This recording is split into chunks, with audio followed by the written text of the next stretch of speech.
Encore 32 ans, c'est Jésus qui vous a dit ça. Vous avez de la foi.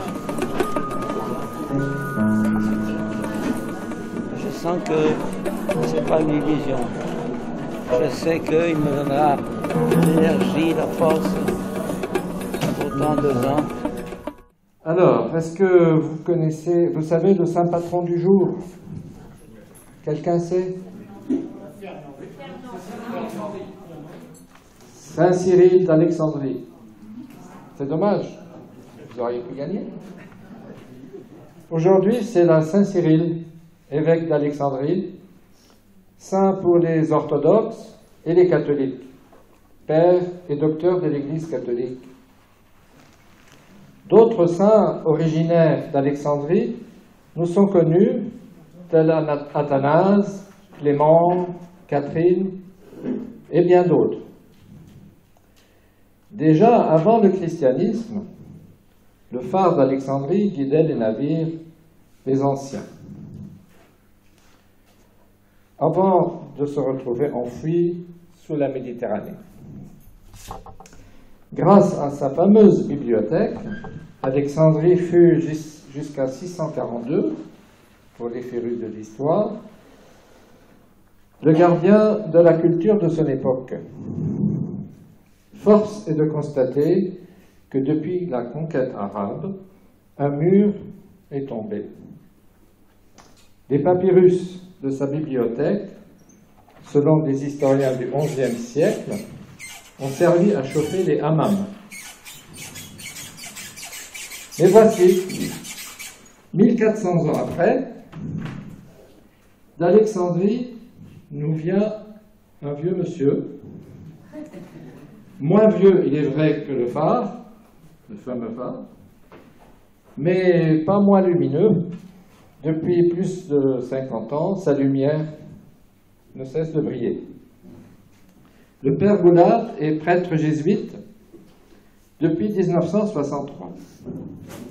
Syrien d'origine, libanais, égyptien et hongrois de nationalité, il est directeur du Centre culturel jésuite d'Alexandrie, fondateur de Caritas Égypte, éducateur, conférencier, professeur de théologie, docteur en psychologie scolaire de l'Université de Chicago et auteur de nombreux ouvrages traduits en une douzaine de langues.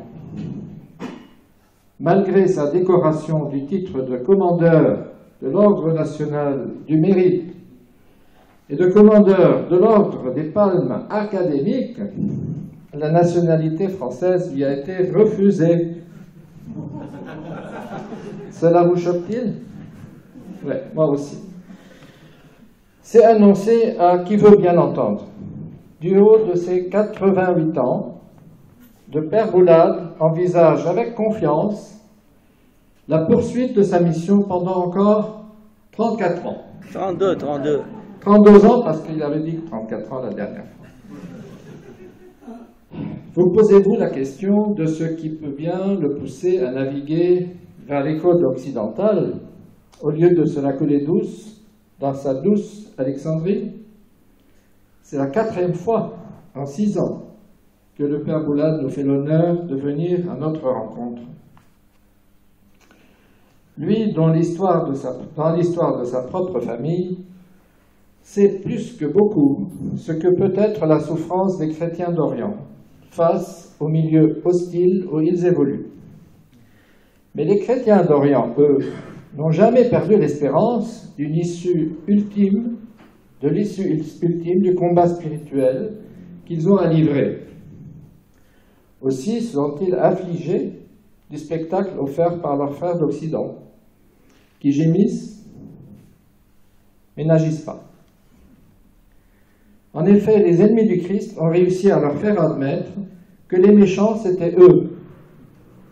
J'en passe, l'Inquisition, les guerres de religion, qui nous sont servis à toutes les sauces avec anthropomorphisme, dès lors qu'il s'agit du christianisme dans les médias.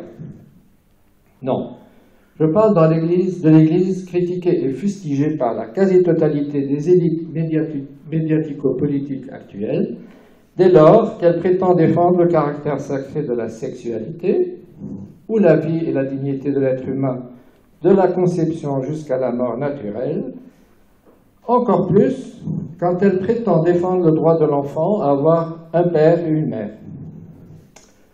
Interrogeons-nous. A-t-on le droit d'enlever le droit à des enfants pour le donner à des adultes, quelle qu'en soit l'idéologie?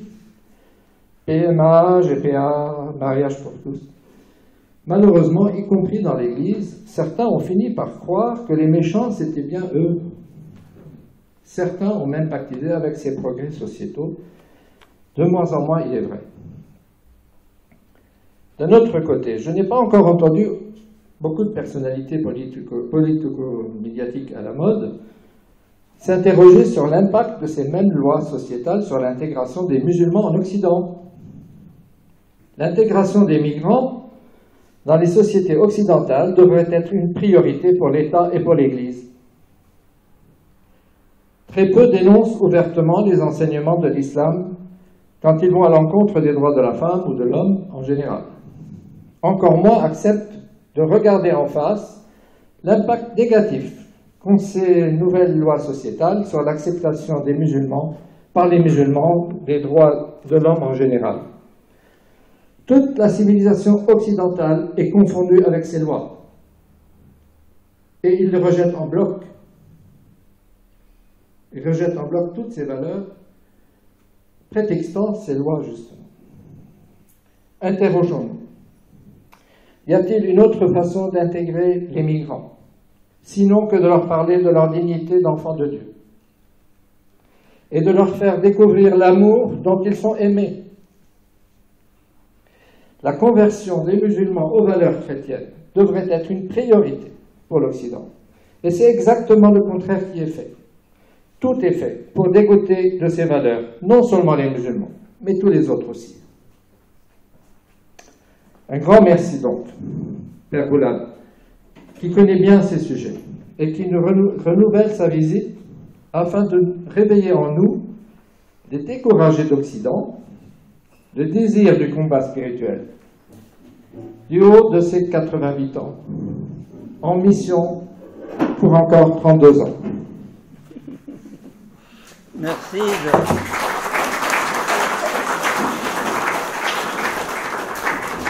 L'Europe, la France, l'Église, quel diagnostic? C'est ambitieux de vouloir couvrir un tel sujet en 1 heure. Donc, j'ai décidé de terminer demain matin vers 8 heures. Donc, préparez-vous.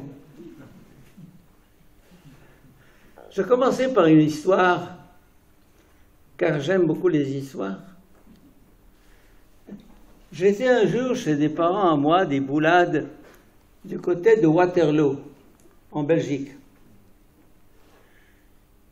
Et on est passé devant une colline de peut-être 20 ou 30 mètres, noire, à l'entrée de Waterloo. Et mon cousin m'a dit, ça, c'est une accumulation de cadavres. De la guerre entre Napoléon et les Anglais, où il y a eu tellement de morts que on a décidé de ne pas les enterrer, mais de les recouvrir de terre pour en faire une espèce de tertre qui reste comme un mémorial, si on peut dire, de cet événement épouvantable. Vous avez peut-être écouté la poésie ou de Victor Hugo, Waterloo, Waterloo, Waterloo, morne pleine. C'est émouvant comme truc, mais les Français contre les Allemands. Première Guerre mondiale, ou plutôt 1870, d'abord, Français contre Allemands. La France a gagné ou a perdu? Elle a perdu. 1914-18, la France a gagné. Et puis, 1939-45 aussi. Maintenant, la France est la France, l'Allemagne est l'Allemagne, et ils ont fait une union qu'on appelle l'Union européenne, et qui s'appelait la Communauté européenne. Et après des siècles, je parle de siècles, de massacres mutuels, de haine. Je me souviens quand j'étais petit, j'étais dans une école francophone ou française à Alexandrie. Il y avait une espèce de haine contre ce qu'on appelait les Boches à l'époque. Les méchants. Et les bons, c'était les Français. Et alors,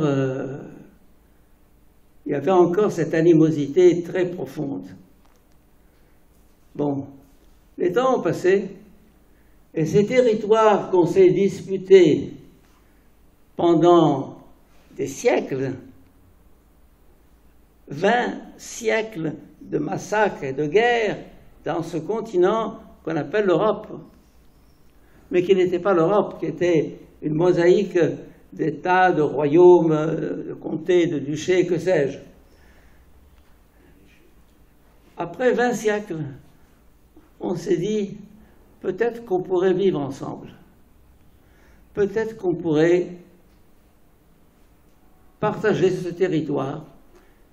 Il sera commun. Et on a inventé la communauté européenne, qui est devenue l'Union européenne, avant d'être le marché commun et tout le reste. 20 siècles. 20 siècles pour comprendre qu'on pouvait vivre ensemble sur une terre qui est un peu à tout le monde. Car l'Alsace-Lorraine, vous la connaissez, n'est-ce pas? Vous avez entendu parler de cette région de France. Bon, l'Alsace, elle a passé tantôt à l'Allemagne, tantôt à la France, tantôt à l'Allemagne. Bon, maintenant, elle est à qui? J'en sais rien. Elle est peut-être à la France. Bon. Mais qu'est-ce que ça change, au fond? Qu'est-ce que ça change? Une frontière un peu plus à droite, un peu plus à gauche, l'Europe. Moi, il y a quelques années, je disais, l'Europe est un vrai miracle. Effectivement, un vrai miracle. Et depuis lors, j'ai déchanté. Ah, oui. Depuis quelques années, j'ai compris que cette Europe unie, cette Union européenne, dirigée par Bruxelles, était une vaste fumisterie. Peut-être, je me suis rendu compte que c'était une manière d'unifier l'Europe pour avoir 27 pays en main, d'un seul coup, à Bruxelles. Ça veut dire que, lentement, l'Union européenne, c'est-à-dire Bruxelles, l'administration de Bruxelles, dépouille lentement les pays qui en font partie de leur autonomie, mine de rien, sans beaucoup faire de vagues, et sans faire, parce que ça gênerait. Et alors, j'ai compris il y a quelques années que cette Europe unie servait des intérêts financiers mondiaux, mondialistes, si je puis dire. Et des groupes de banquiers, de financiers qui tiennent la planète. Il m'a fallu des années pour comprendre que derrière cette politique mondiale d'aujourd'hui et derrière cette Europe qui se défait, qui est en train de végéter ou d'hésiter, avec les dernières élections européennes, viser des buts non avoués d'une mainmise de la richesse européenne, hein, pour l'orienter vers Wall Street, par exemple, et d'autres. J'ai appris qu'il y avait des groupes occultes, si je puis dire, maçonniques, sionistes, mondialistes, islamistes, qui étaient derrière tout ça et se partageaient le butin, faisaient bon ménage ensemble pour que chacun à son tour ouvre un chemin, mais finalement, qui est bénéficiaire? Et c'est dans ce complexe, ce contexte d'une Union européenne qui ne sait plus trop ce qu'elle doit faire que se situe actuellement le défi des migrations massives auxquelles nous assistons.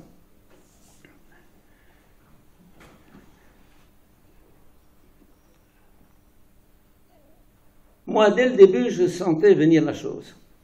Il y a 2 ans, j'ai envoyé une lettre au pape François pour lui dire que je l'aimais énormément, je l'admirais, et tout le reste,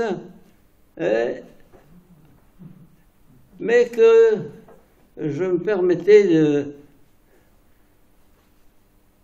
de différer, d'avoir une autre opinion que lui sur 2 phénomènes. Le phénomène des migrations, porte ouverte, pas de frontières, et le phénomène de l'islam, en lui disant que ces migrations n'étaient pas tellement innocentes et qu'elles ne concernaient pas nécessairement des malheureux, car il y a tout un trafic de passage de la Méditerranée avec des ONG autour d'un organisme qui s'appelle Frontex, pour ils gagnent royalement tous ceux qui font passer les gens, parce que c'est un deal, si on peut dire en anglais, une espèce d'accord qui fait que je te fais passer, mais etc. Et on s'est aperçu que ces migrants, pour un très grand nombre d'entre eux, avaient des portables dernier cri, des chaussures Adidas dernier cri, etc., beaucoup de choses dernier cri, et qu'ils faisaient la petite bouche quand ils arrivaient ici. Alors, maintenant on s'aperçoit que tout ça est manipulé, est orienté. Il y a des intérêts économiques et politiques derrière ces migrations organisées vers l'Europe. Pourquoi tout à coup comme ça se passe? Mais tout à coup comme ça. Ils se sont aperçus qu'ils étaient malheureux. Mais ils le sont depuis longtemps. Alors, la tendance du pape François a été de dire « ouvrez les frontières au nom de l'Évangile ». Il y a 4 jours, le cardinal Sarah, guinéen, a réagi de façon musclée, claire, contre la position du pape sans le nommer. Mais on sait qu'il est en désaccord avec lui depuis longtemps, comme moi d'ailleurs, tout en le respectant et l'aimant. Mais je ne suis pas d'accord sur sa position, sa politique, car tant qu'il parle au nom de la foi, je veux bien, mais quand il parle au nom de l'écologie ou de réchauffement climatique ou tout le reste, ça, il n'a pas de compétence spéciale pour ça. J'ai le droit de différer et de diverger. Alors, voilà ce que dit quelques passages de cette lettre. S'il faut aider ces émigrés, je pense que c'est sur place dans leurs villages, dans leurs ethnies. On ne peut pas cautionner ces déséquilibres économiques et ces drames humains. Vous ne pouvez pas accueillir tous les migrants du monde. Je vous signale qu'il y a un an, j'ai fait une homélie. Si ça vous intéresse, tapez Henri Boulade, YouTube, et vous aurez mes homélies du dimanche. Tous les dimanches, je descends une homélie.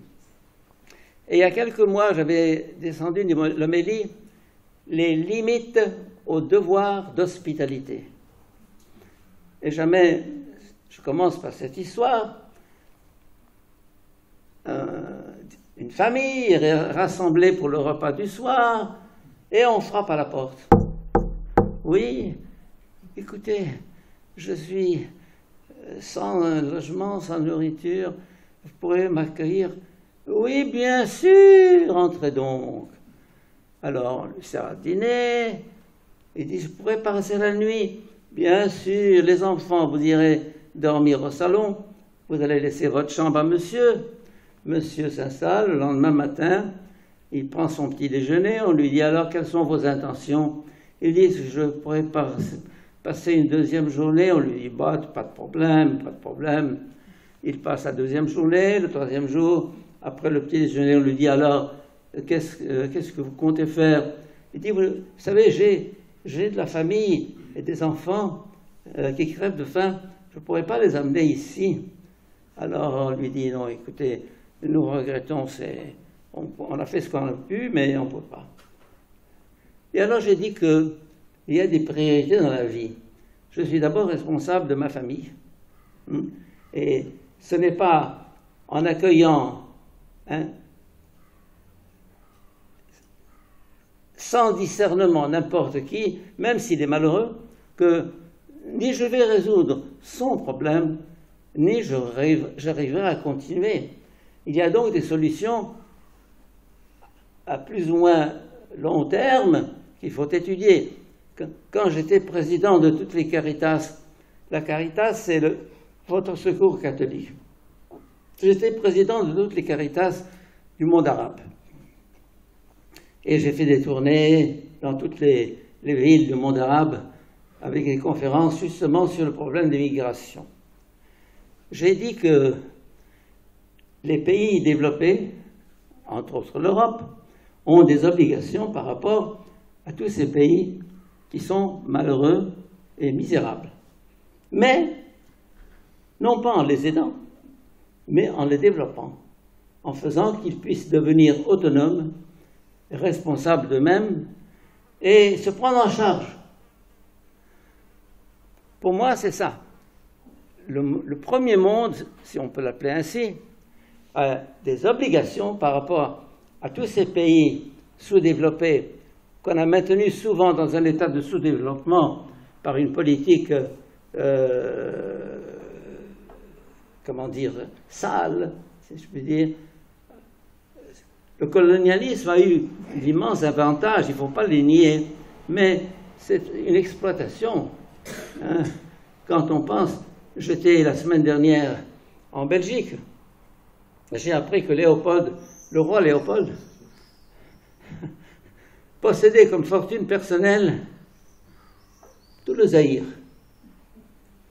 Tout le Zaïre. Le Congo, Brazzaville d'aujourd'hui, le Congo-Kinshasa, pardon. Quoi? Il a offert, ben c'est gentil, c'est pas, mais il ne faisait que restituer le bien de ces gens-là. Mais il ne faut pas noircir le colonialisme en le traitant d'impérialiste. Oui, il y a des intérêts. Mais les Algériens qui se sont débarrassés des Français ont assez vite déchanté en se rendant compte que, au fond, c'est grâce au colonialisme qu'ils ont pu accéder à la modernité.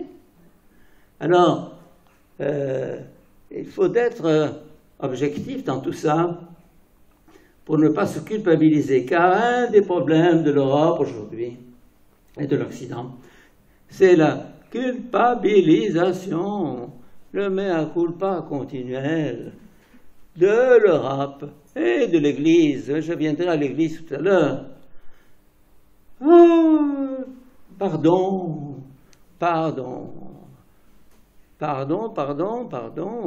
mais étudions un peu mieux la chose avant de passer son temps à demander pardon. Voyons, faisons la part des choses. Donc, le cardinal Sarah, je ne vais pas vous lire le texte qui est très intéressant, vous le trouverez dans Internet, S-A-R-A-H.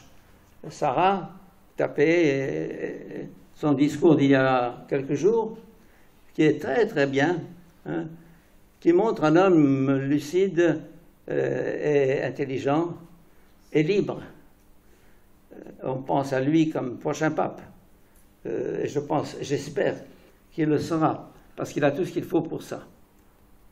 Et ce sera le premier pape noir de l'histoire. Bref, mais c'est pour dire que faire du chantage à partir de l'Évangile, en disant l'émigré, l'étranger, en invoquant le livre du Lévitique ou de l'Évangile, etc. Oui, mais si tu as un cœur pour aimer, tu as une tête pour penser. C'est comme ça que je terminais mon homélie sur ces limites au devoir d'hospitalité. Oui, il faut que je sois tendre, accueillant, ouvert, mais que je ne me laisse pas écraser. Pour résumer un peu la chose, de façon un peu lapidaire, quand une embarcation de 20 personnes veut en prendre 200 parce qu'ils sont malheureux, ils sont en train de se noyer, qu'est-ce qui va se passer? Eh bien, non seulement les 20 personnes vont périr, mais les 200 personnes vont périr. Par conséquent, dire, ils sont malheureux, oui, mais l'Europe actuellement est à la limite de ce qu'elle peut assimiler. D'autant que le problème de migration se pose d'une autre manière, c'est que la majeure partie des migrants sont des musulmans. Et des musulmans envoyés précisément pour occuper l'Europe et la conquérir. Le plan est clair, ils le disent eux-mêmes sans honte, et on le sait, on le voit, chaque jour, ils avancent leurs pions, et les migrations, surtout quand il s'agit de millions. L'Allemagne a accepté 1 million d'hommes en quelques mois, et maintenant, la liste est longue. Alors, avec la gauche libérale qui promeut l'ouverture tous azimuts, avec le pape de son côté, les évêques, le continent européen est en train de se noyer, comme ce bateau dont je parlais tout à l'heure. Alors là, je pose une question.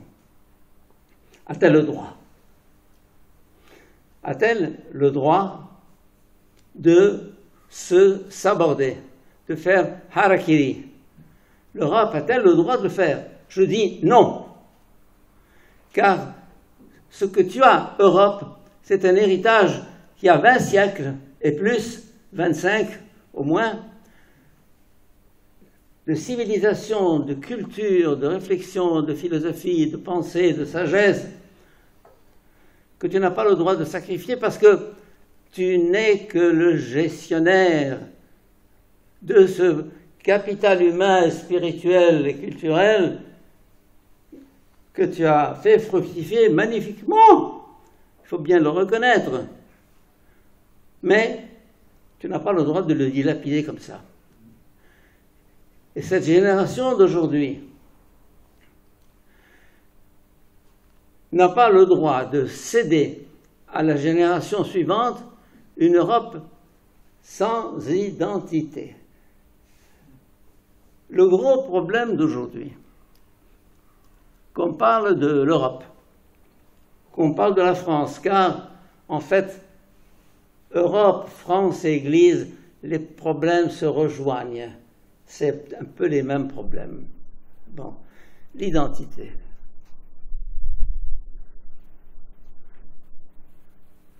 C'est la grande question d'aujourd'hui. Qui suis-je? Quand on vivait dans un village au Moyen-Âge ou dans une société un peu close, on savait qui on était. Le fils de papa, de maman, de ceci, de cela, il y avait le curé, il y avait l'épicier.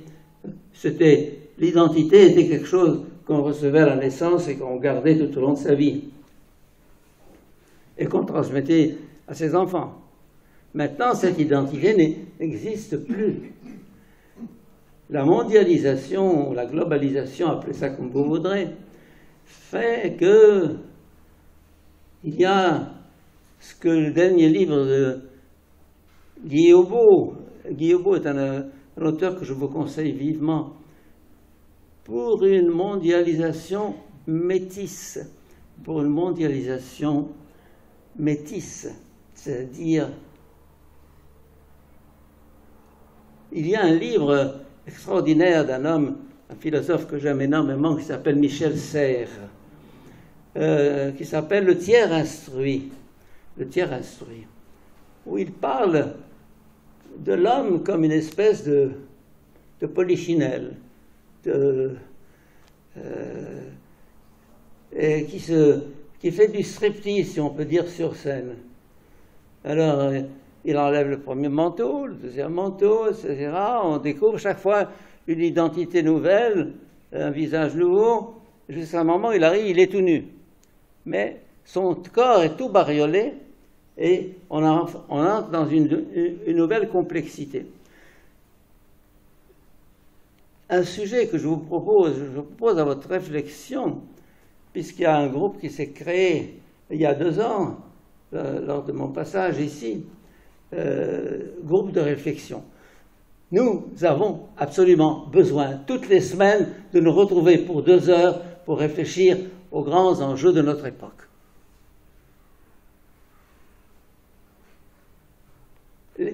On ne peut plus se contenter d'écouter les nouvelles. Non, qu'est-ce que ça veut dire? Qu'est-ce qu'il y a derrière? À notre époque, il faut réfléchir, analyser, passer tout au crible, car il y a une désinformation tellement généralisée qu'on ne peut plus faire confiance à personne. À personne. Alors, finalement, la balle nous est renvoyée à nous-mêmes. Il dit, elle dit, on dit,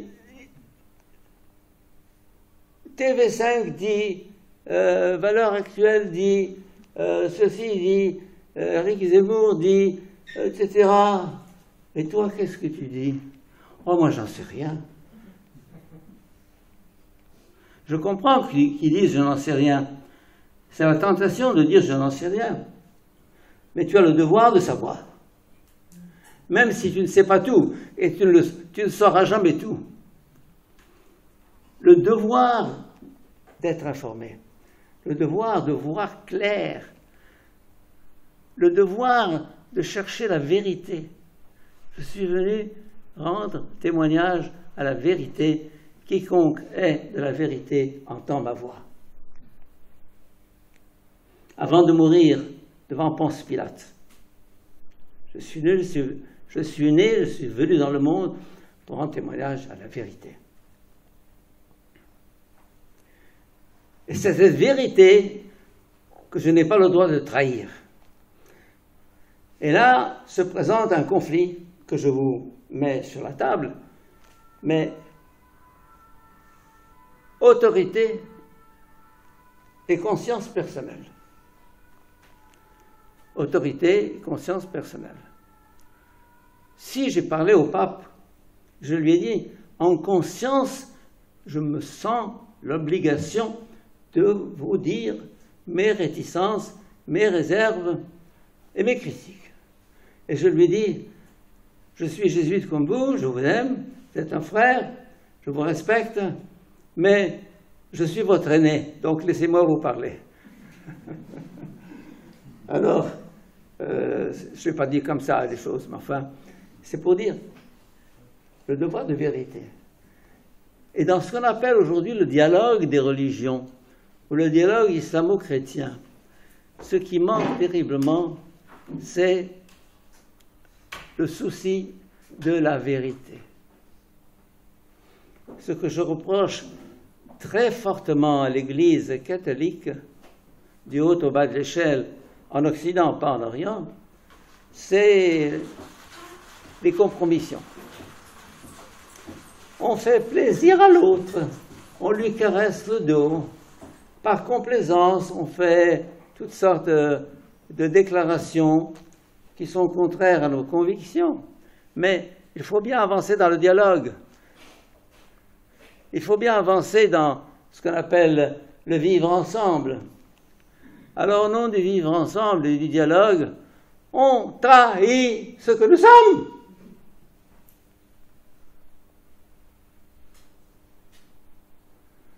Je suis chrétien, prêtre, et j'ai tenu à afficher ma croix. Pourquoi?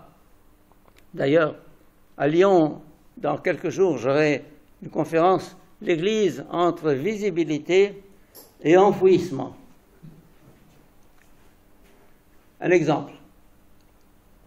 L'Église d'Afrique du Nord, jésuites, dominicains, pères blancs, etc. Après la colonisation, pour se racheter, ils ont décidé de se taire contre la tendance séculaire à l'évangélisation. Évangéliser les musulmans, évangéliser le monde. Bon, Vatican II, avec le document Nostra Aetate, dit que chaque homme se sauve par sa bonne foi, par sa conscience, dans sa religion, sans avoir besoin d'être chrétien. Alors, d'être baptisé, ça veut dire, parce qu'il faut faire la différence entre chrétien et être baptisé. Bon. Alors, depuis ce moment-là, l'Église catholique a choisi le mutisme, l'effacement, l'écrasement, l'aplatissement. J'ai une homélie qui a fait presque 1 million d'entrées, il y a 2 ans. Tapez dans Internet « Toulon Boulade ». C'était à Toulon, il y a 2 ans, où j'ai tenu un discours qui m'a valu d'être interdit de parole par l'Église de France.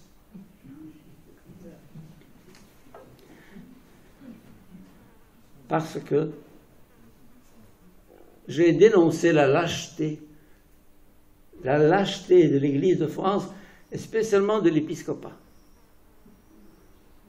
Cet aplatissement, ce silence. Alors que les évangéliques, ça part dans tous les sens.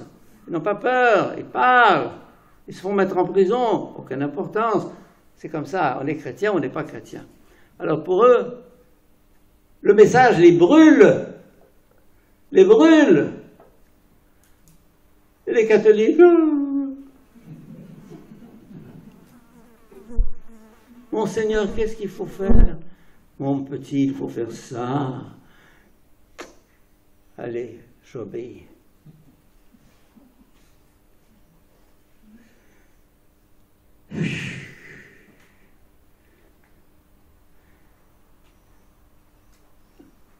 Encore une petite histoire, puisque j'aime les histoires. Quand j'étais vice-président de Caritas International pour le monde arabe, j'ai visité les différentes églises, et notamment, j'ai commencé par celle de Tunisie, qui est une voisine de l'Égypte. Et il y avait à ce moment-là un évêque qui s'appelait Monseigneur Calens.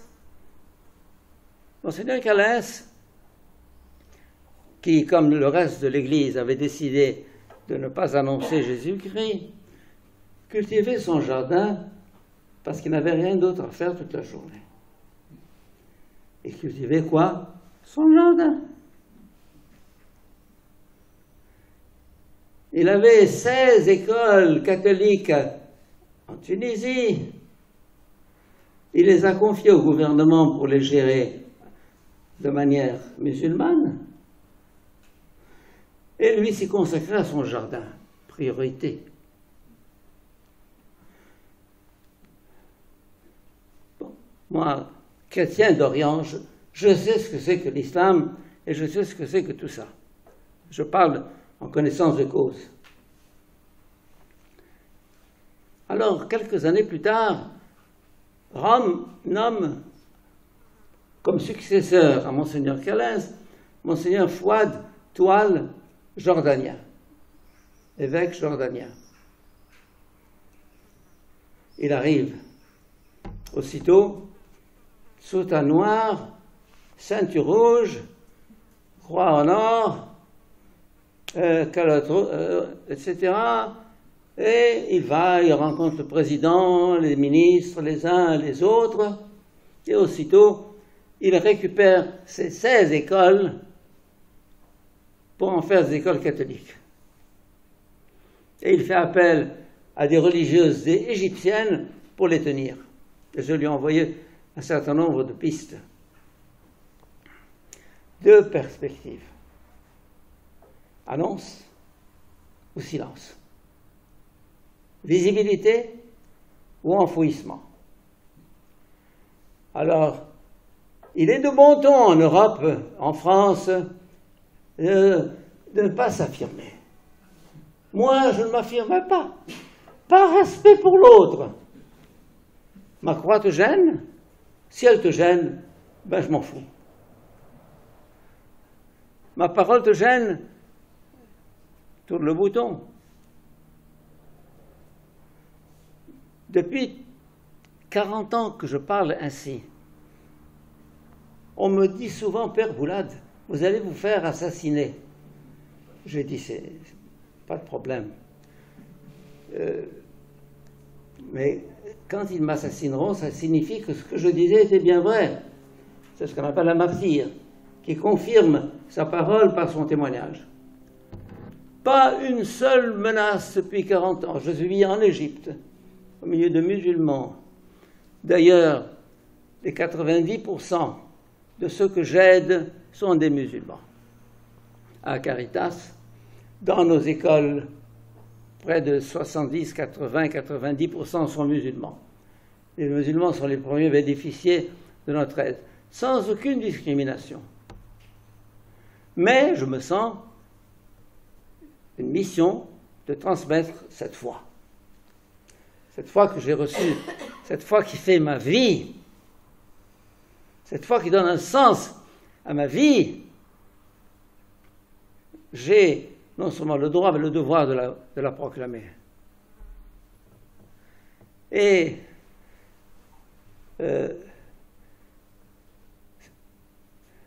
c'est là que l'Église catholique, parce qu'en 1965, l'idéologie de la main tendue et du dialogue interreligieux, spécialement islamo-chrétien, avait fait florès avec un homme comme Massignon, qui est un peu l'inspirateur du document Nostra Aetate. L'Église s'est embourbée, enfoncée, entêtée dans cette ligne-là, sans se rendre compte que les temps avaient changé. Et là, je veux dire que l'Église est toujours en retard d'une ou deux révolutions qui peuvent durer des siècles.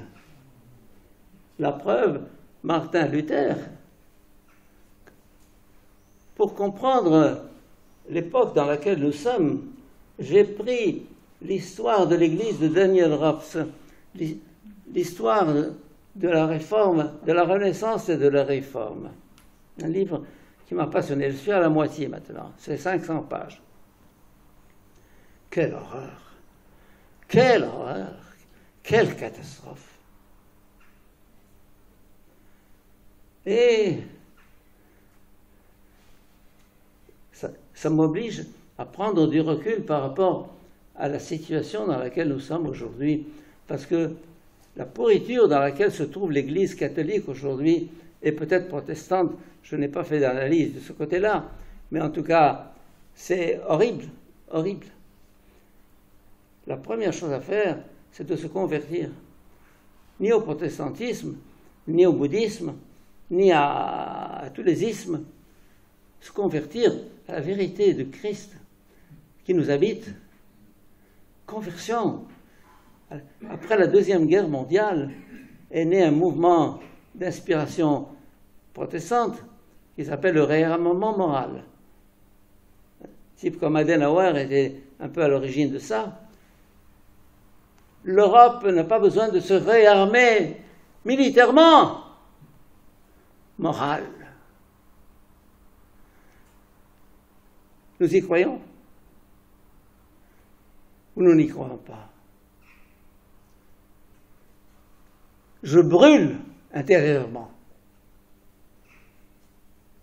car j'ai en moi une ambition folle, folle.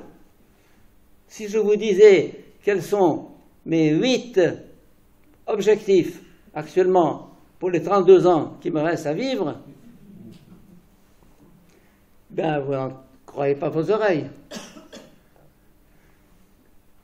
Changer le monde. Ah. Oui, je suis assez naïf pour croire que je peux changer le monde. Un individu peut faire basculer l'histoire. Un simple individu. Et cet individu, c'est moi. Et ça peut être toi, ou toi, ou toi, ou toi.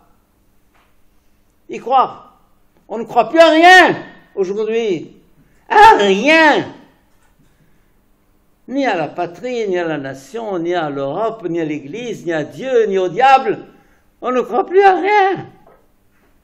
Son frigo, son armoire de dernier cri de vêtements, le dernier médicament. Et quand il faut croire à quelque chose, alors enfourcher l'écologie. Ça fait plaisir, pape. Ça fait plaisir à toute la gauche libérale, l'écologie. Bon, ça fait bien. Je suis écolo, je suis vert.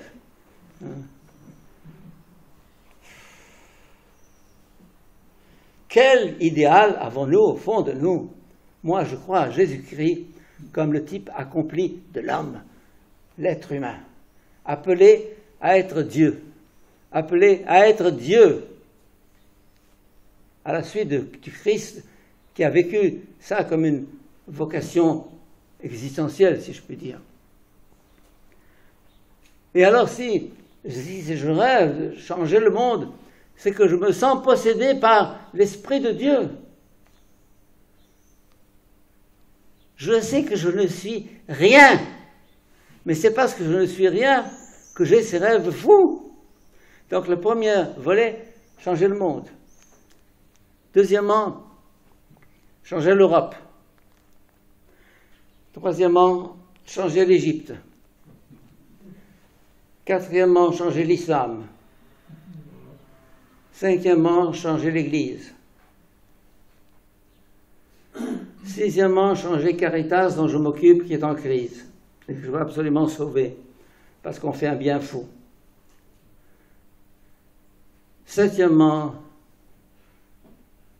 me changer. Me changer. 88 ans bientôt, dans 2 mois. Je change chaque jour.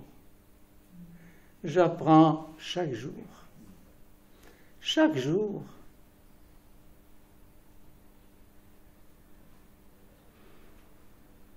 Et alors, vous savez, il y a une phrase que j'aime bien. Ceux qui sont assez fous pour croire qu'ils vont changer le monde, ce sont eux précisément qui le changent. Ceux qui sont assez fous pour croire qu'ils vont changer le monde ce sont eux précisément qui le changent. Eh bien, je suis ce genre de fou. Et c'est pour ça que, quand j'ai dû passer à Bruxelles pour célébrer un mariage la semaine dernière, je me suis dit, je vais voir mes amis d'Alsace, qui me préparent le tapis rouge quand je viens.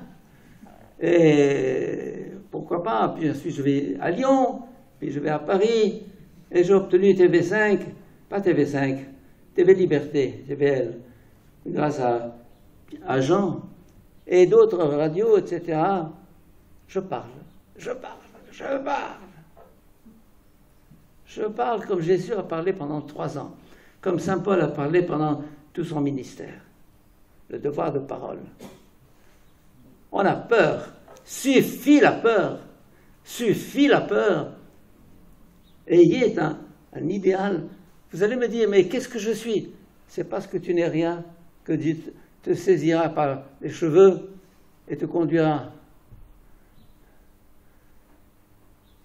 Vous savez, ça a commencé avec 11 pécheurs galiléens. Et maintenant, nous avons tout ce qu'il faut pour changer le monde. Et c'est le rôle de l'Europe.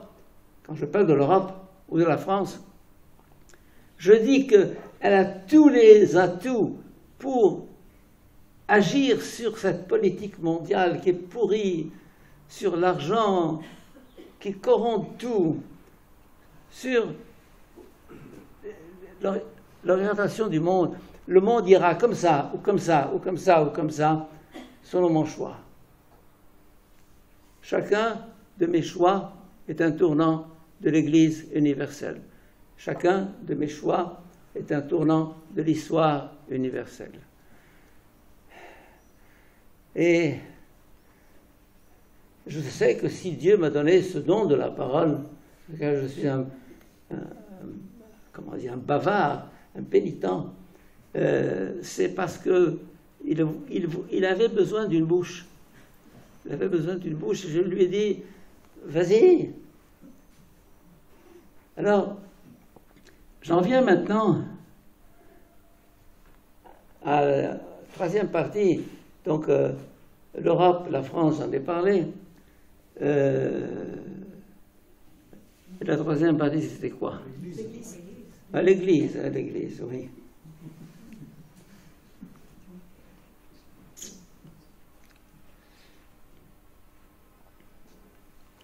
C'est quoi l'Église? C'est quoi l'Église?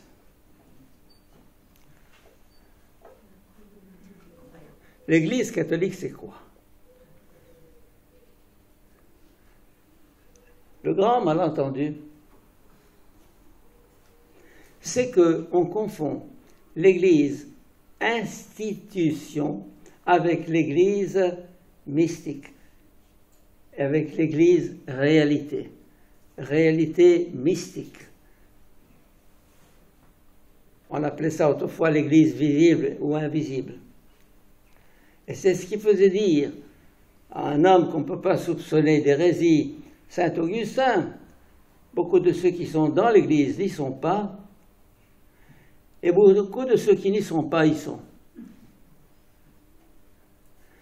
Alors maintenant, je voudrais parler de l'Église. Quelle Église pour demain? Quand on a brûlé,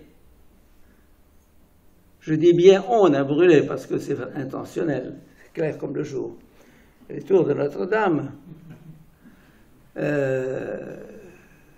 j'ai une homélie juste au lendemain de ça, que j'ai intitulé « L'Église renaîtra autrement ». L'Église renaîtra autrement. Je commente. Elle renaîtra parce qu'elle renaîtra. Parce qu'elle a les promesses de la vie éternelle.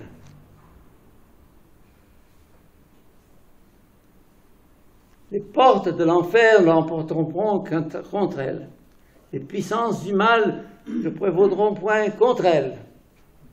Je crois en l'Église. Je ne crois pas nécessairement dans l'Église institution, telle qu'elle se présente aujourd'hui. Et je ferai ce que les grands saints du temps de la Renaissance ont fait, c'est-à-dire réformer l'Église. Il y a 12 ans, 2007, vous tapez dans Google, dans Internet, lettre au pape Benoît XVI, Henri Boulade. Vous verrez ce que je dis au pape. J'ai 6 pages d'un plan de réforme de l'Église, à 3 niveaux, niveau théologique et catéchétique, je commenterai ça tout de suite, niveau pastoral et niveau spirituel. Une réforme théologique et catéchétique. Le message traditionnel de l'Église ne passe plus. C'est du chinois. C'est du chinois. Le Christ nous a rachetés de nos péchés. Ça veut dire quoi? Ça veut dire quoi? Sur la croix par son sang. Ça veut dire quoi? Et pourquoi fallait-il qu'il meure sur la croix? Et pourquoi qu'il fallait nous racheter par son sang? Le Christ est présent dans l'Eucharistie.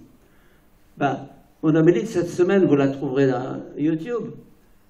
C'est quoi la présence réelle? C'est quoi l'Eucharistie? J'ai tout un livre là-dessus qui s'appelle « Changer le monde ». J'aborde cette question-là. En d'autres termes, le dogme chrétien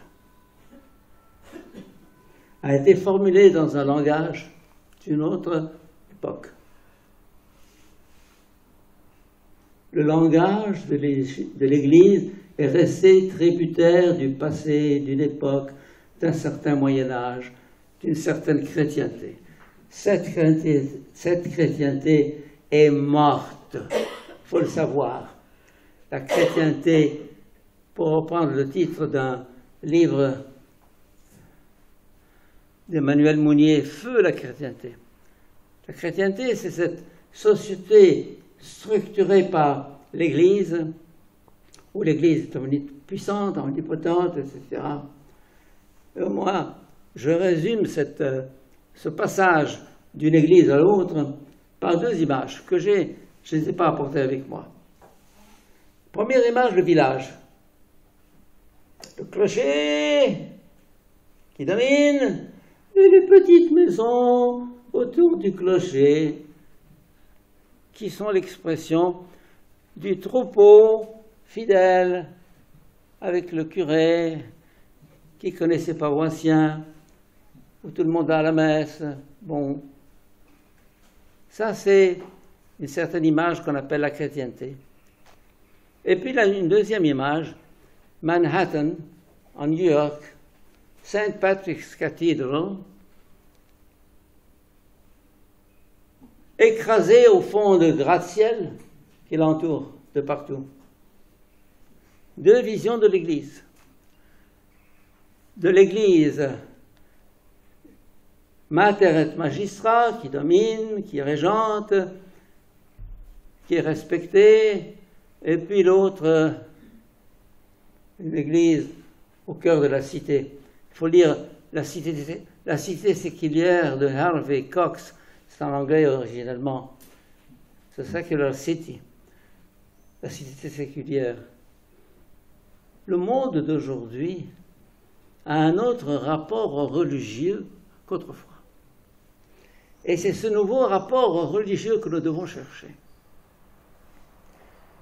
Je ne pense pas que l'Occident et l'Europe soient moins religieux qu'avant. Ils le sont peut-être plus. Mais sans les cadres, les structures, sans l'institution. Voilà encore un autre sujet que je livre à votre réflexion.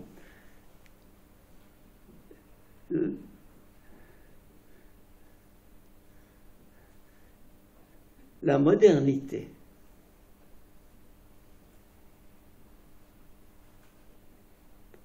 qu'est-ce que c'est? Vous savez, le grand défi de l'Église, de l'Europe, de la France, ce n'est pas l'islam, c'est la modernité, qui est en même temps le grand défi de l'islam. L'Église s'est cassé les dents sur la modernité, elle a voulu l'éviter, l'éluder, la contourner, la nier. Ça ne sert à rien. La modernité est un must, comme on dit en anglais. Elle est là, et elle est là pour de bon. Et de même que l'Église a converti les barbares autrefois, ou les fétichistes, ou aujourd'hui, elle ne sait pas par où prendre la modernité. Que de condamnations dans ces siècles derniers contre tous ceux qui ont cherché à comprendre, à avancer, à composer. La modernité, pour moi, est passionnante. Passionnante. C'est quoi? C'est quoi? Voulez-vous que je vous dise ça en 2 mots?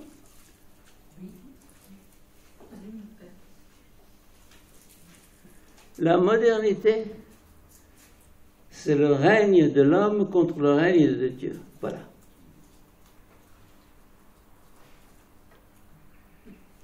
Vous allez me dire, c'est dangereux ça. Oui. Le règne de l'homme contre le règne de Dieu. L'homme prend la place de Dieu à partir du 15e, 16e siècle. Et jusqu'à présent,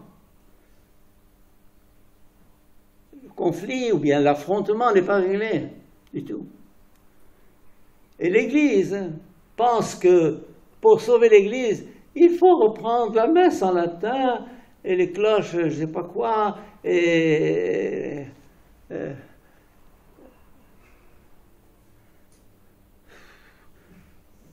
c'est beaucoup plus grand, beaucoup plus vaste, beaucoup plus profond que ça.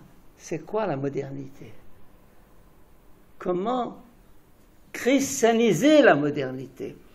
En sachant, écoutez bien ce que je vais dire, en sachant que la modernité est un fruit du christianisme. C'est le christianisme qui a engendré la modernité. Et le christianisme, ou du moins l'Église, institution, il y a eu un ennemi. Jusqu'au XIVe siècle, l'Église, c'était la lune de miel avec la société. Elle était même en pointe. À partir du XIVe, XVe, XVIe, c'est le divorce. Et un divorce catholique. Ça veut dire le monde ne se mettra plus à genoux devant l'Église. Il faut le savoir. Le monde ne se mettra plus à genoux devant l'Église.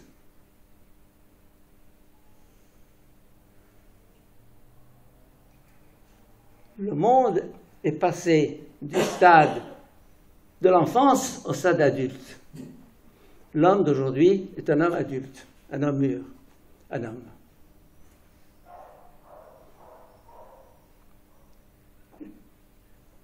Le propre de notre époque, c'est un homme pleinement adulte, responsable, libre, avec tout ce que cela peut comporter de danger. La liberté. Voilà encore une question. C'est quoi? C'est quoi la liberté?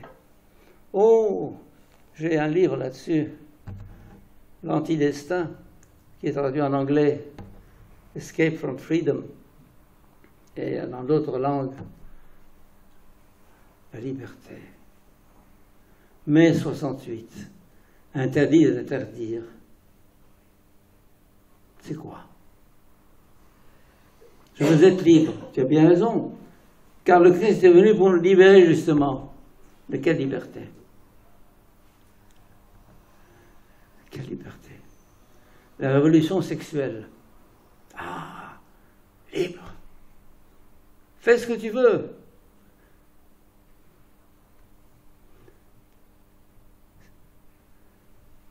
En faisant ce qu'il veut, l'homme ne sait plus ce qu'il veut. Ne sait plus ce qu'il veut. Et là, je pourrais parler pendant des heures là-dessus. Un homme comme Lipovetsky, l'ère du vide, E accent grave, R-E, du vide. Notre époque, c'est le vide.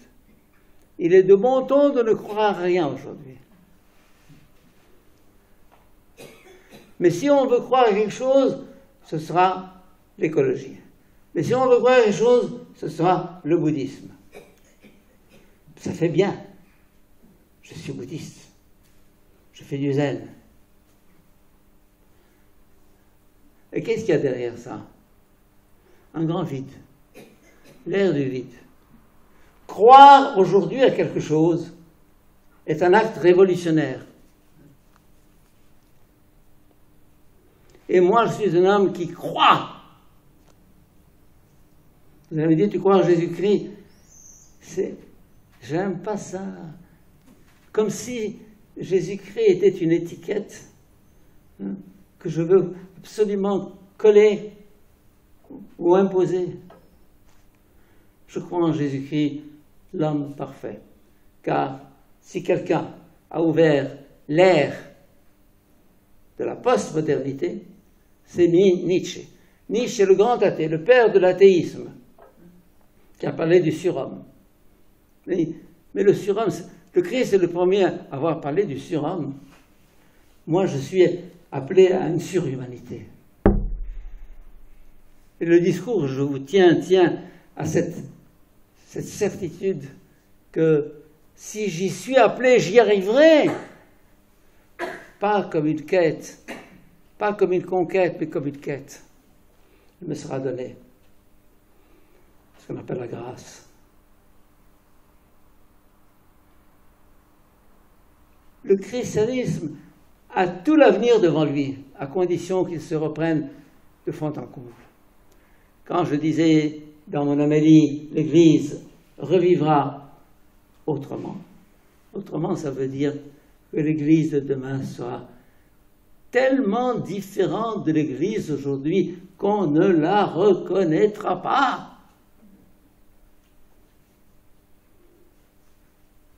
Les croix pectorales, les ceintures rouges, les mitres, les tiares, tout le bastringue, tout le folklore que nous connaissons tous. Eh bien, tout ça, une autre église, laquelle? Vous voulez savoir? Mais je ne vous le dirai pas. Pourquoi je ne vous dirai pas? Parce que je ne le sais pas.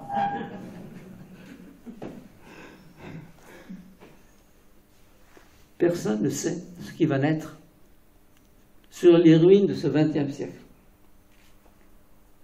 Personne ne sait ce qui va naître sur les ruines de cette église dont les tours de Notre-Dame sont le symbole. Quelle église pour demain? Quel monde pour demain? Quelle humanité? Quelle morale pour demain? Quelle foi pour demain?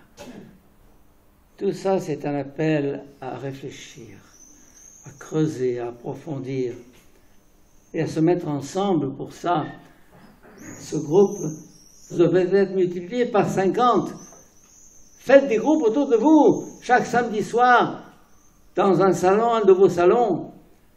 Mettez-vous ensemble, prenez un texte, un article, une page de livre, une question chaude, et discutez-la. Au bout de trois quarts d'heure, 1 heure, 1 heure et quart, on fait un temps de silence, chacun formule ça dans une méditation personnelle, et puis on finit par une pizza. Ça veut dire que l'Église doit redevenir une communauté humaine. Il n'y a pas de communauté chrétienne s'il n'y a pas de communauté humaine. Il faut le savoir. Ce n'est pas parce que les gens viennent à l'église qu'il y a communauté. Mais non, ils s'ignorent royalement. Ils n'ont qu'une envie, c'est de ne pas voir leurs voisins. C'est le sens de l'église, église comme ecclésia, comme assemblée. On essaye de faire des petites retouches à droite, à gauche. Vous allez me dire, tu as la réponse? Je dis, je n'ai pas de réponse. Mais la question est de savoir si nous allons la chercher ensemble. Ensemble, l'Église, c'est vous. Avant d'être l'évêque ou l'archevêque ou le pape, c'est vous. Avant d'être Boulade, c'est vous. C'est la masse, c'est le peuple de Dieu. Et quand je pense aux richesses que vous avez en vous, avec vos 50, 60, 70 ans de culture, d'éducation, d'idées, de pensées, de valeurs, laissez ça comme ça en jachère. Mais non, nous avons tout ce qu'il faut ce soir pour changer le monde. Tout. Il manque d'engagement. Un engagement alors qu'il soit un engagement. Y croire. Croire à l'homme. Croire à l'avenir. Ça s'appelle croire en Dieu. Le Dieu qui a fait le monde et qui nous l'a confié. Il nous dit, c'est toi qui le feras. C'est toi qui l'achèveras. Car j'ai laissé ce monde inachevé pour que tu l'achèves. Et c'est notre joie de faire ce monde. En voyant la voiture qui m'accompagnait, Peugeot automatique, etc., climatisation, pas mal. Qui a fait ça? Dieu? Non, l'homme. Ah, et Dieu? Dieu, il m'a dit, bravo, avance, n'aie pas peur. Moi, je ne peux pas tout faire. J'ai fait l'essentiel. À toi de compléter, à toi de continuer. Alors, moi, je suis devant un monde inachevé. Il m'appartient de terminer, d'achever. Avec toutes les bonnes volontés autour de moi. Et elles sont nombreuses. Ce qu'il suffit, c'est une étincelle pour allumer un feu. Une étincelle. Parce que les gens attendent, ils s'attendent, ils s'attendent, ils s'attendent. Un peu comme les apôtres le jour de l'ascension. Jésus monte au ciel.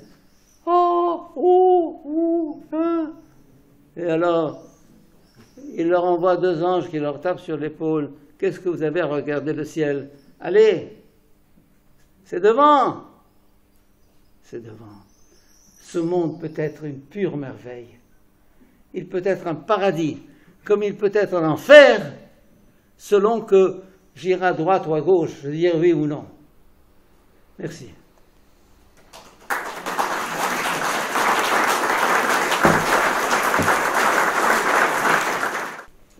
Je voudrais savoir si le Père a une réponse du pape François suite à votre lettre.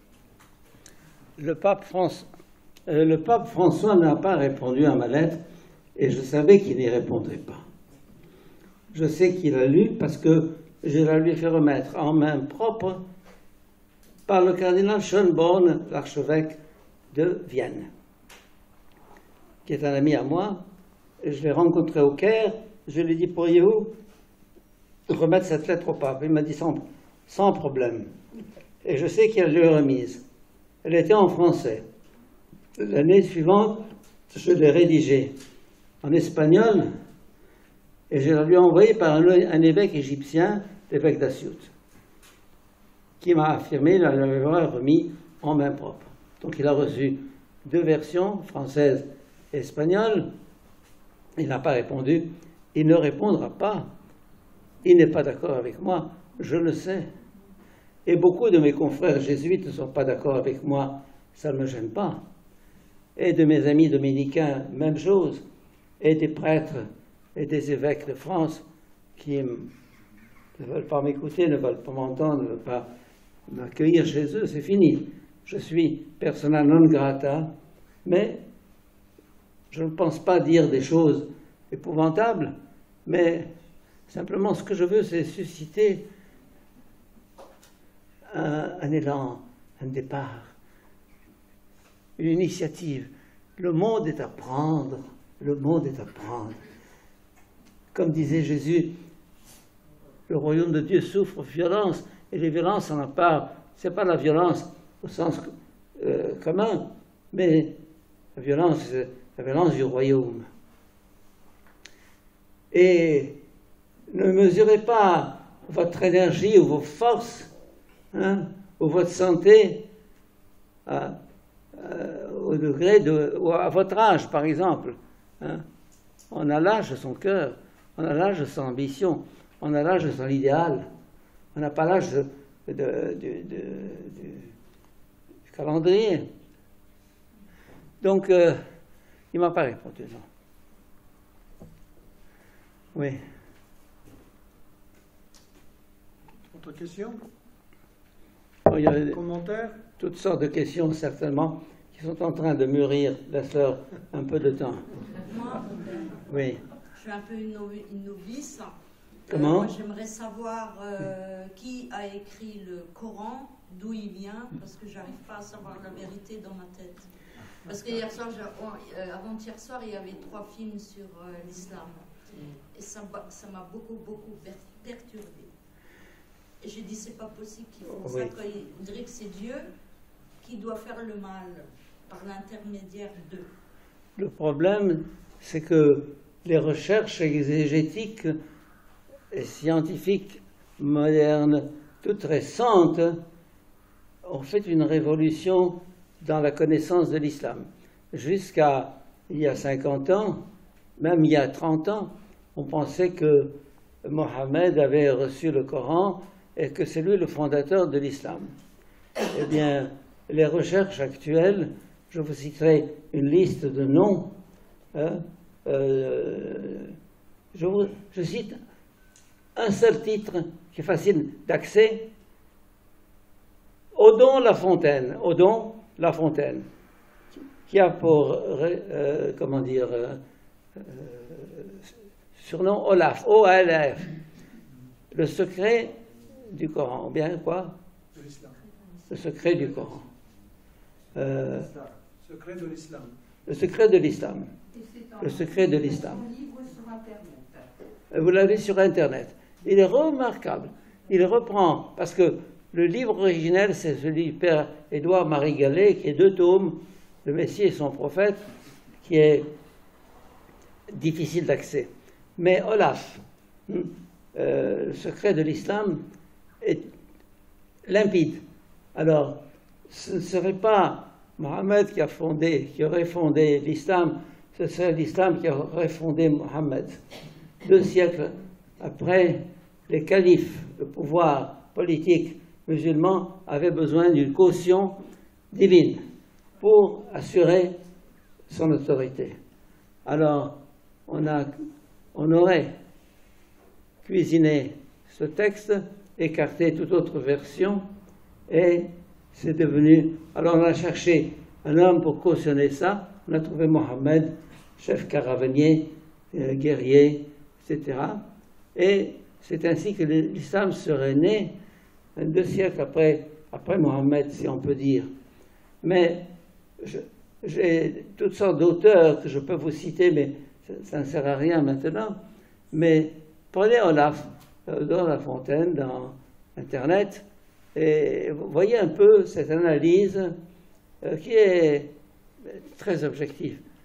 Alors, le problème, c'est qu'il n'est pas facile de prouver de façon absolument totale, parce que tous les documents d'époque ont été supprimés.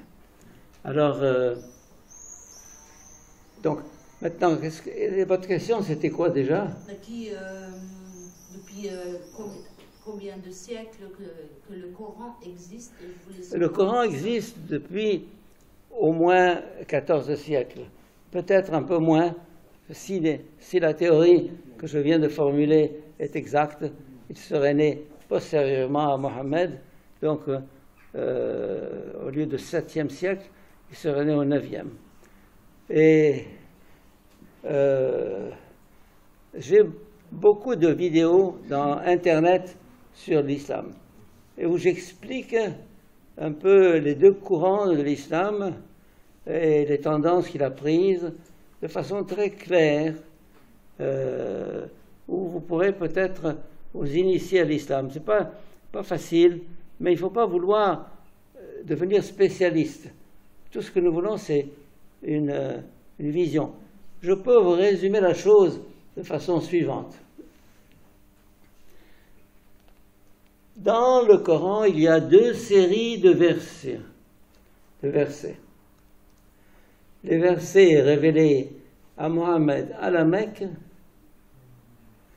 qui sont des versets spirituels, tolérants, ouverts aux chrétiens et aux juifs, à une convivialité, un vivre ensemble, etc. Mohammed ayant échoué à transmettre son message aux Mecquois, dont il était originaire, a quitté la Mecque en secouant la poussière de ses pieds, si je puis dire, pour créer une capitale nouvelle de l'islam qui s'appelle Médine. Médine, ça signifie la ville. Et à Médine, alors, il y a près de 75% des versets médinois qui sont souvent violents, intolérants, appellent au meurtre, etc. Disons, c'est l'autre islam tel qu'il est colporté aujourd'hui en Europe par les frères musulmans. Les frères musulmans, c'est le fer de lance de cet islam médinois, conquérant, qui veut gagner le monde. Alors, prenez tel ou tel de mes interviews, vous verrez un petit peu les affaires, comment actuellement l'islam est en pleine crise, comme le christianisme exactement. Il ne faut pas croire que le christianisme a le monopole de la crise, non. L'islam est en pleine crise et beaucoup veulent privilégier l'islam mécois et non l'islam médinois qui fait des ravages. Mais ils se font taper sur les doigts. Et toutes les réformes qui ont été entreprises, rien que dans les 2 derniers siècles, ont lamentablement échoué pour repenser l'islam de façon à le rendre compatible avec la modernité et la rationalité, qui était le projet du pape Benoît. Alors, le dernier témoin, si je puis dire, au martyr de ça, c'est un grand cheikh soudanais, chef de mosquée, donc cheikh authentiquement musulman, qui a proposé que l'islam médinois puisse être privilégié à l'islam mécois comme étant le plus originel. Donc un retour aux sources. Il a été pendu le 13 juillet 1985 sur la place publique de Khartoum. Et c'est la dernière tentative en date. Actuellement, nous avons le président Sisi qui voudrait écraser l'islam médinois. Il a mis hors la loi les frères musulmans qui sont persécutés en Égypte, hors la loi, vraiment hors la loi, et qui n'y arrive pas parce qu'il se heurte au cheikh Taïb, qui est le grand cheikh de l'Azhar, qui lui résiste, et qui a à plus d'une reprise, depuis 3 ans, demandé de réformer ces manuels scolaires qui incitent à la haine et à la vengeance et à l'intolérance. L'autre, si vous voyez, il y a 10 jours, la fête musulmane, quand le président Sisi interpellait Cheikh Taïeb était sur son fauteuil avec une tête. Il a réagi d'ailleurs dans son discours à son tour. Ils sont actuellement comme chien et chat. Musulmans, deux musulmans, n'est-ce pas? Donc, c'est pas. Alors, actuellement, le conflit n'est pas entre musulmans et chrétiens, musulmans et le reste du monde, bien que ce soit le cas, mais entre musulmans et musulmans. Si bien que un des scénarios proposés par le grand penseur musulman Hamed Abdel Samad, H-A-M-E-D, Abdel Samad, S-A-M-A-D, qui est un professeur d'université en Allemagne, qui enseigne en allemand, en anglais, et qui a une centaine de vidéos où il démolit l'islam tour de bras, si bien qu'on peut dire que le nombre de musulmans qui quittent l'islam est considérable aujourd'hui, soit pour se faire chrétien, soit pour devenir agnostique ou athée. Mais il y a une hémorragie, on peut dire, actuellement, et les évangéliques, ils sont pour beaucoup par l'annonce de leur message qui trouve un écho, comment? Par satellite aussi. Par satellite, par des grands shows, etc. Ils savent y faire. D'ailleurs, dans l'homélie que j'ai prononcée à Toulon, où j'ai pris à partie les évêques qui n'ont pas aimé ça, j'ai dit, mais je parle devant 100 personnes, 200 personnes. Mais qu'est-ce qui empêcherait que je parle devant 2000 personnes sur le parvis de l'église, avec des spots, avec des micros, avec une estrade, que sais-je? Non. L'église catholique est frileuse. Elle est encore au Moyen-Âge, dans ses méthodes, dans sa mentalité. Il y a une difficulté dans l'église catholique institutionnelle, sous prétexte de ne pas abandonner le troupeau qui ne pourra pas suivre. Mais évidemment, le troupeau ne pourra pas suivre. Alors c'est un peu un de mes thèmes favoris. L'Église entre charisme et institution. Moi, je suis, comme vous pouvez le constater, pour le charisme. Ah! Le prophète, on ne lui boucle pas la bouche.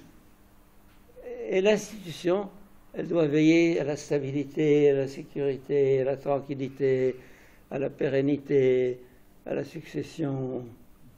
Alors, ce qu'on appelle quelquefois le dépôt de la foi, il est considéré comme une espèce de package avec un ruban rouge, alors que la génération précédente transmet à la suivante, qui doit la transmettre à la suivante. Mais surtout, n'ouvrez pas le paquet, parce que vous risquez de le déformer. Alors que l'Église est semper reformanda, comme on dit, toujours en état de réforme et de renouveau. Alors, la conception d'une foi qui se transmet de façon passive est contraire à l'Esprit Saint, à l'esprit de la Pentecôte que nous venons de célébrer. La Pentecôte. Je voudrais juste faire une remarque, si vous permettez. Comment? Une remarque, pas tellement une question. C'est que nous avons assisté ce soir à une remarquable définition de la crise en France et de l'Europe, ainsi que de l'Église. Mais ce qui me frappe toujours lors de telles conférences, lorsqu'on parle de christianisme, de chrétien, on arrive toujours plus ou moins à « mais qu'est-ce que l'islam ?» Ce n'est pas le sujet. Alors, je voudrais qu'on précise quelque chose de ces versets en relation avec cette question. L'idée de Trinité?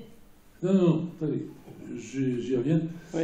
Beaucoup d'amis musulmans me disent, mais de toute façon, nous sommes tous des descendants d'Abraham, juifs, chrétiens et musulmans. Oui, tout à fait. Mais qu'a dit Dieu à Abraham? Venons à cette origine-là. Dieu a dit à Abraham, je te donnerai un fils, lequel je ferai toute ma descendance.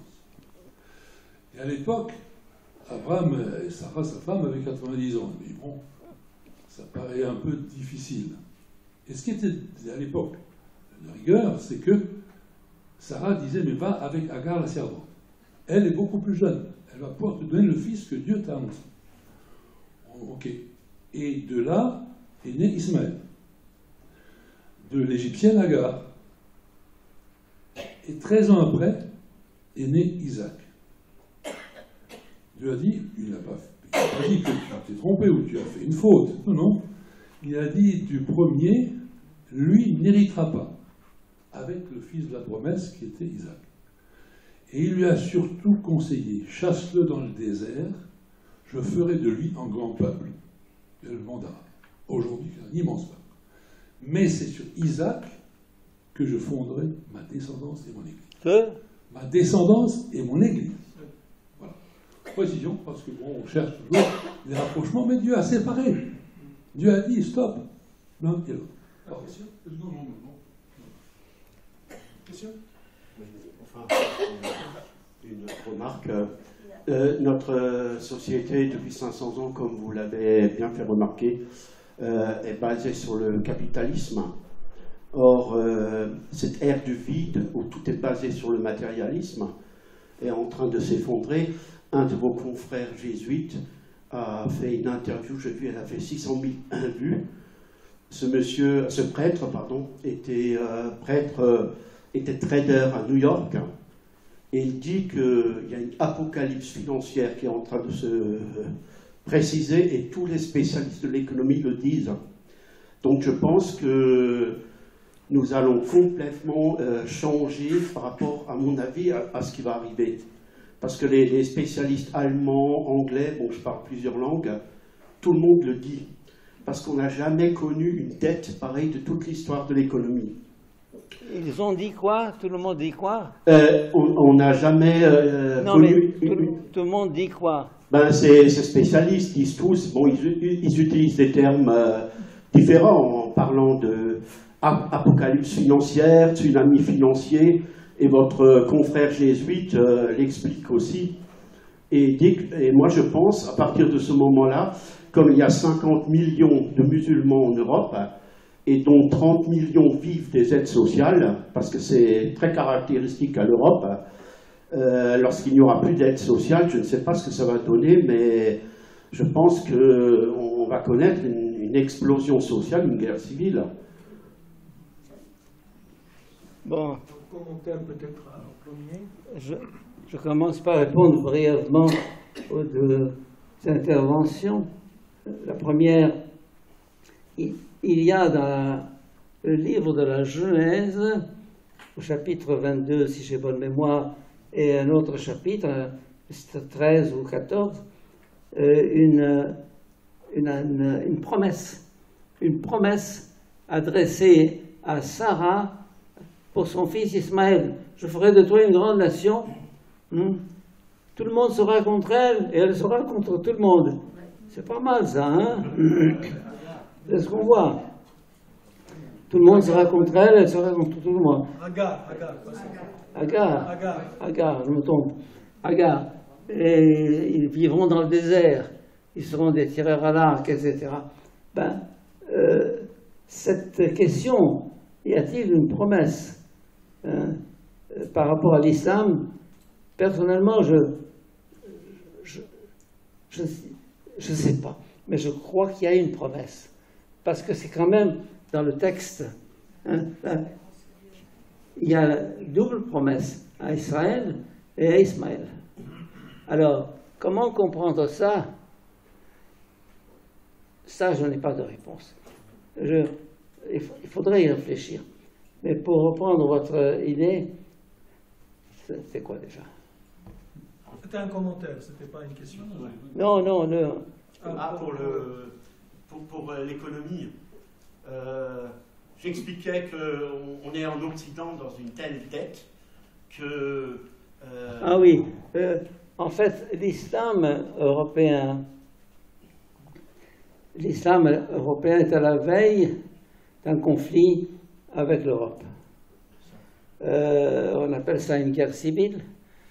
Et je pense que, telles que vont les choses, on va vers une confrontation qui risque d'être sanglante. Des amis à moi, qui sont aussi des parents qui vivent à Paris depuis 30 ou 40 ans, me disent que de plus en plus de Français s'exercent au tir. Oui. S'exercent au tir, au revolver, hein, au fusil.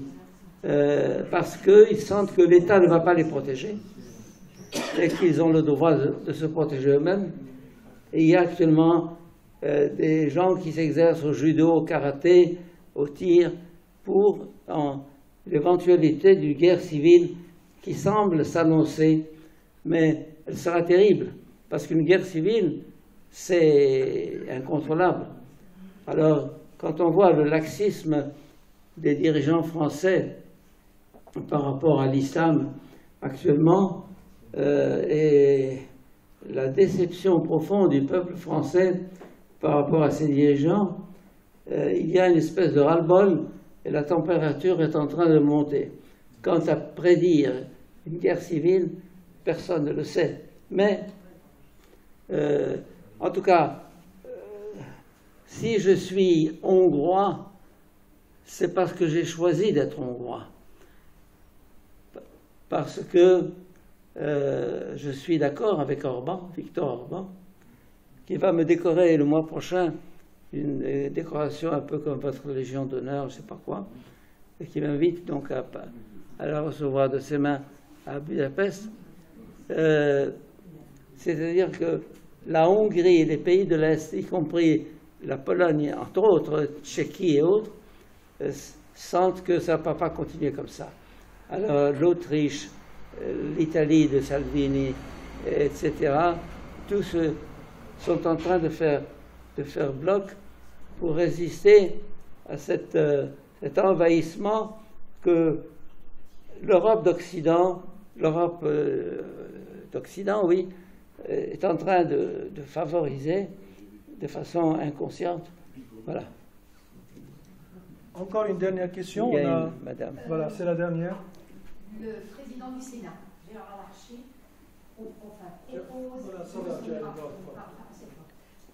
de revenir sur la loi de 1905 et de façon à pouvoir permettre aux musulmans de créer un islam de France. Est-ce que vous pensez que cet islam de France pourrait être un islam modéré? Oui, je répète ce qu'elle demande. C'est le président Larcher du Sénat propose l'islam de France. Voilà.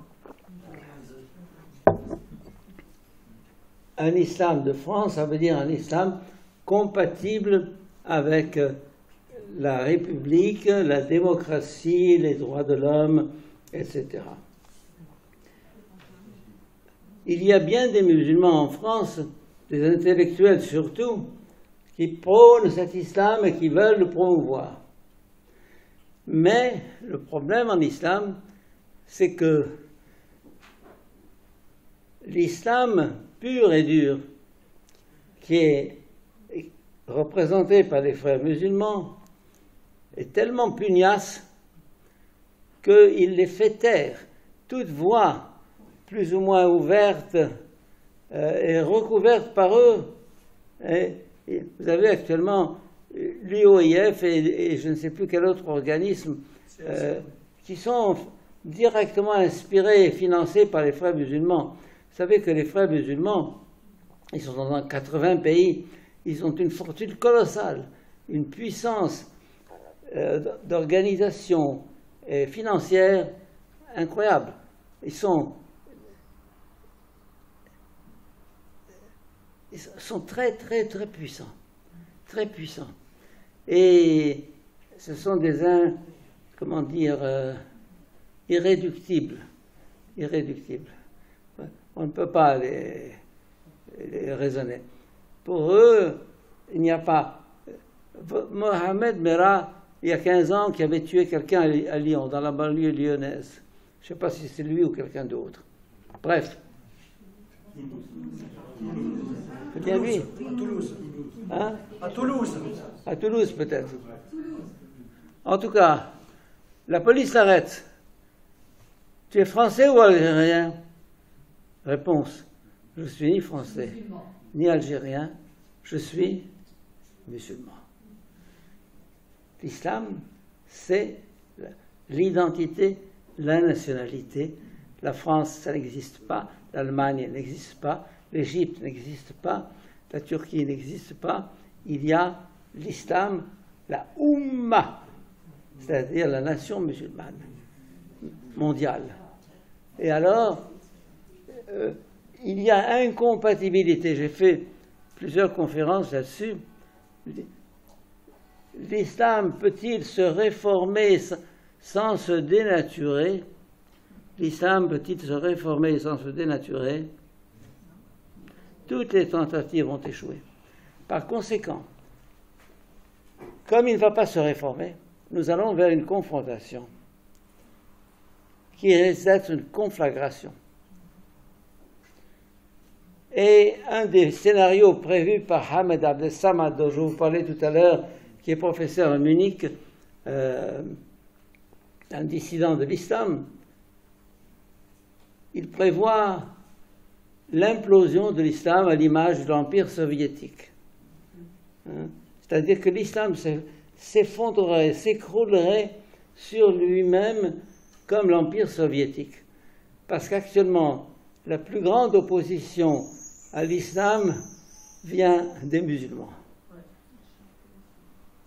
Et donc, eux seuls comprennent les enjeux et ils ont risqué leur vie en quittant l'islam parce qu'ils sont menacés tous les jours.